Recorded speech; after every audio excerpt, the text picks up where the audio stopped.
Hey everyone, hi hello, it's me Sonia, welcome to my channel Lavanya बट। So जो dress आप देख रहे हैं स्क्रीन पे, तो आज का वही ड्रेस है जो हम बनाने जा रहे हैं। सो मैंने अपनी प्रीवियस वीडियो में ये टाई एंड डाई ट्राई किया था और जिस फैब्रिक पे किया था उसी फैब्रिक से I am gonna make this Barbie pink kind of dress.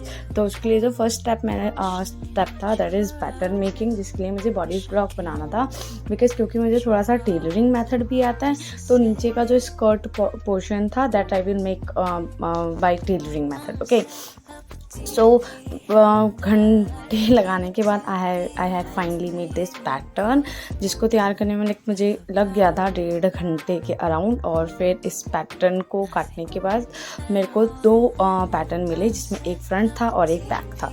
उसके बाद उस फ्रंट पार्ट को मैंने फाइनली पहले फैब्रिक को प्रेस किया। प्रेस करने के बाद फ्रंट पैटर्न को मैंने ट्रेस किया, और ट्रेस करने के बाद एज यू कैन सी कि जो स्कर्ट वाला नीचे जो फ्लेयर वाला पोर्शन है that I did bye tailoring method, उसका भी पैटर्न बना सकती थी, बट बिकॉज बहुत टाइम कंज्यूमिंग था, ज़्यादा टाइम नहीं था, सो आई थॉट कि टेलरिंग मेथड भी थोड़ा ट्राई कर लेते हैं। तो फिर उसके बाद फाइनली जो फर्स्ट वाला पैटर्न काटने के बाद, फ्रंट पैटर्न काटने के बाद I cutted down the back pattern.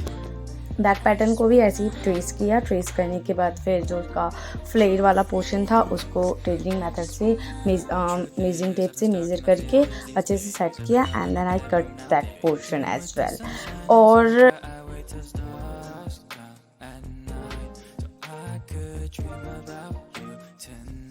so these are the pieces I got after parts which I got after cutting down। and उसके बाद मशीन पे बैठी। मशीन पे let me tell you about something about the sleeves तो balloon sleeves थी। And as you know, balloon sleeves को अगर आप स्टिचिंग से थोड़ी सी भी रिलेट करते हैं तो आपको पता होगा कि बलून स्लीव्स के लिए जो थोड़ा ज़्यादा फैब्रिक होना चाहिए।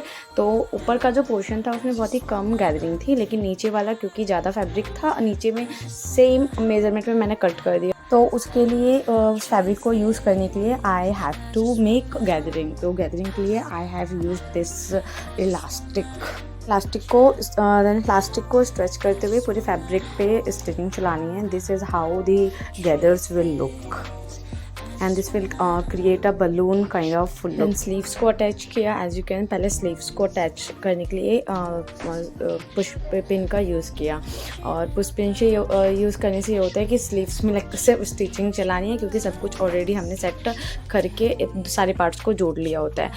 And the main task I think जो टफेस्ट पार्ट होता है मेरे लिए दैट इज़ स्विंग और स्टिच जिप। एक जो कंसील जिप है उसको फाइनली अच्छी तरीके से लगाना is a task. As you can see मैंने अच्छे से लगा दिया, बट प्रॉब्लम क्या हुआ इस ड्रेस में कि जो नेक था जिसके लिए मैं ये बना रही हूँ for my sister, she wanted neck, close neck, ठीक है, जो गले से चिपका हुआ हो, बट थोड़ा सा बड़ा नेक बन गया था और जो पूरे इस ड्रेस का लुक ख़राब कर रहा था। तो इसको ऑल्टर करना बहुत ज़्यादा ज़रूरी था। सो फॉर जो थोड़ा सा फैब्रिक बच गया था उसको काटा और फिर अंदर में सेट किया एज यू कैन सी।